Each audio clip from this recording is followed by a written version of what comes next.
I would like to talk about the optimization of using really the capital in a good way under the new solvency requirements. But also the section is also called how the risk models are used now differently and how the models also respond to the requirements of Solvency II regime. So what I like to do is to make the case that transparency is really paramount to understand the sciences. And once you understand the science and how it's implemented into the models, you then ultimately can really, you're then in the position to optimize your capital properly. I would like to use the winter storms, how does this work here? Winter storm clustering as an example how this scientific knowledge is implemented into the software. And then once you know how it's done in the software, how you can adjust either the model or adjust your capital expenditures to really optimize your requirements. So transparency is really key to understand the science. The models need to be very transparent and you need to have the tools to really access the science behind it. Once you know that, you're able to really own your risk. So this is really important for ARR, and we hope to provide you with the necessary tools. We developed a stable framework to validate the models and understand the models. You can start with qualitative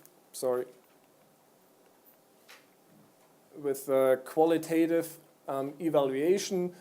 We provide the model documentation, of course, and so forth. But then you can also go into the details. You can evaluate the hazard. You can access modeled or non-modeled perils in the software.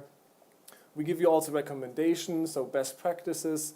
You can do sensitivities of the components. So you wanted to ask every modeler, you wanted to ask the question, if we use real data, we do use tons of real data. Really every component of the model is validated against real claims data, very high detail claims data, as mentioned by Laurent earlier.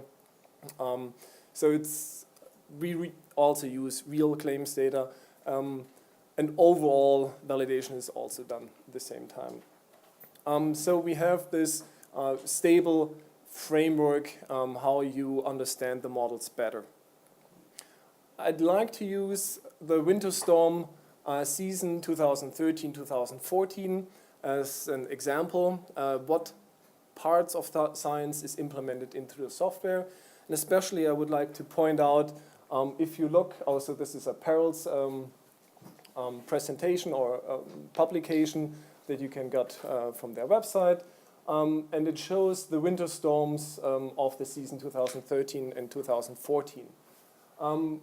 The first thing you notice is that there's a high number of winter storms over Great Britain. And now if you look closely, you can also make out that these winter storms come in very short succession. So 30th December, January 1st, January 2nd, and then there's another period back here, 4th of February, 6th of February, and 8th of February. So they come in very close succession. This is called clustering. Now I want to make the case that once you understand how the clustering is implemented, you then can really do a meaningful adjustment and a meaningful optimization of your capital at the very end.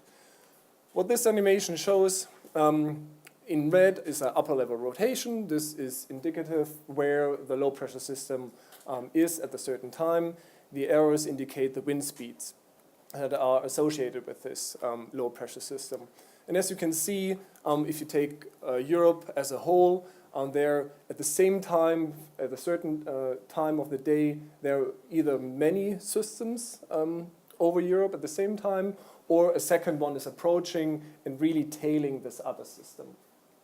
And on the right-hand side, you then see the footprint of this storm. So I advance this since we don't have that much time. the timing of the events and the location of the event is really an important factor if you're looking at occurrence losses. So the way we can think of this, we draw a line here over Great Britain, and we count for each storm that passes this line, we make a little dot on our time series up here. And this would give you this kind of characteristics in a storm appearing over Europe. And you see gaps in between this time series, so there are several days in between storms, and then there are several storms right after one another. So they're really clustered. You can model this appearance of winter storms as a Poisson distribution, but very obviously the time series has quite a different characteristic. The way it's done in our model, we use a bootstrapping time method. I can go into details, but it basically resamples the original time series and creates a synthetic time series, and thereby really preserving those characteristics from the original time series. You can also look at that as a frequency distribution of days between storms at the x-axis and the frequency. So the green bars are the modeled occurrences and the blue bar the observed. And as a comparison, the Poisson distribution would just shift the maximum to a different times between storms. So at this point, you have a good understanding how it is implemented into the model. What can you now do with it? You can look, and here I want to make the connection to Solvency II. One of the articles, 124, states you should have an understanding of the sensitivities of the underlying assumptions.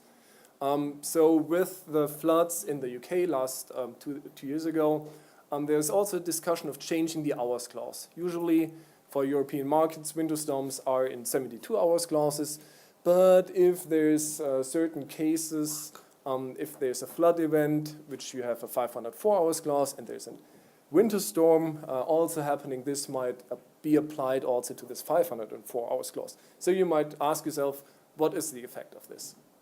What you can do, you look at one of these time series that, or the year loss tables. So you have the year, the event, and the day.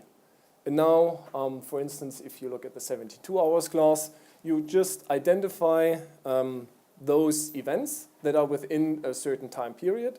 So this is day 72 and day 73, which is less than 3 days apart. And here another case. You would add the losses because they are now considered to be a single loss. You create something that's called event-based adjustment factor, simply grossing up the first event to be representative of that combined loss, and you zero out the second event.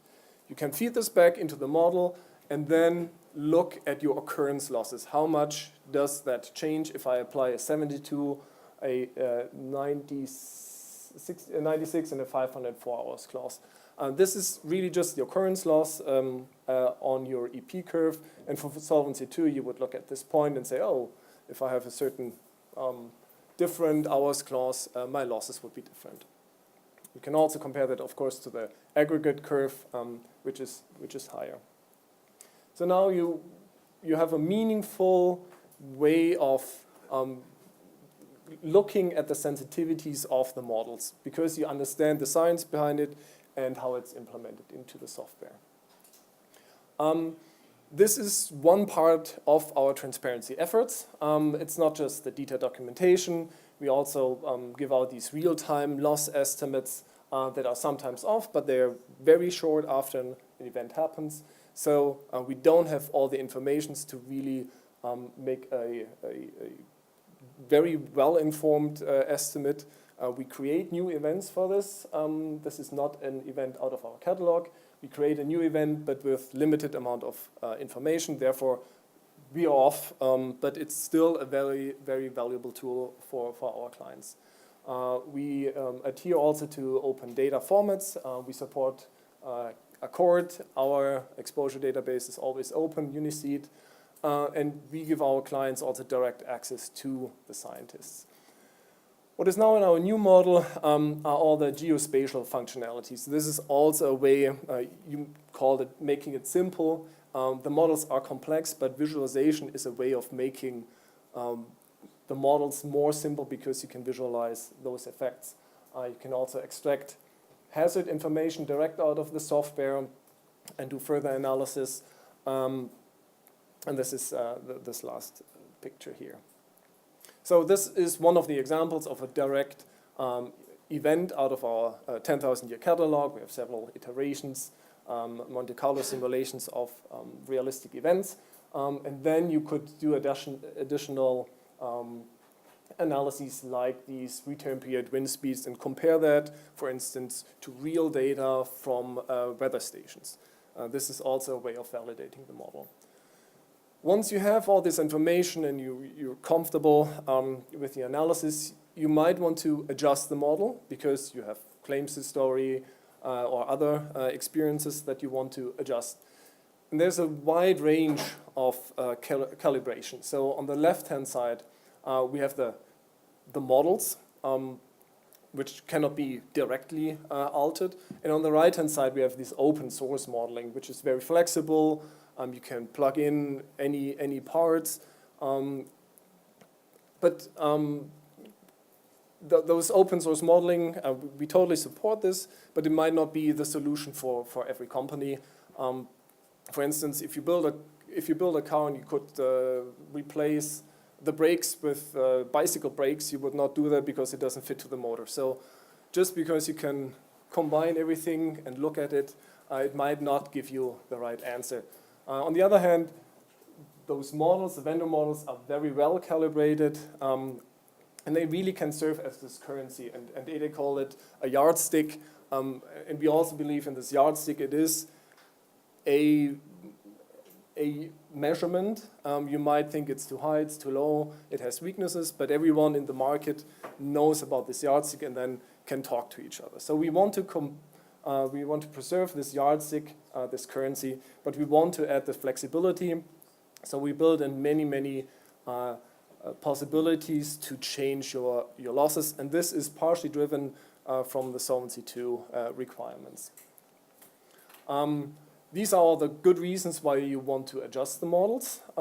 Extra expensive non-model losses, you all want to include that in the model.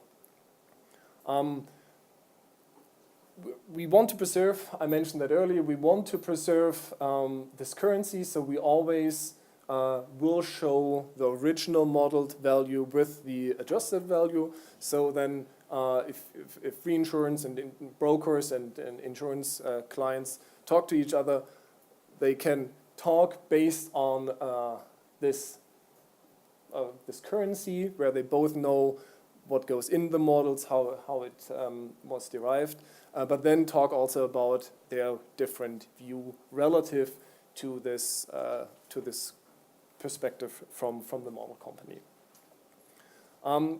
Visualization is, for us, really also key to understand the models. So we build in lots of possibilities to visualize these effects. So once you adjusted your model, you can look at the differences between those two runs. And this is just simple examples how your losses might change.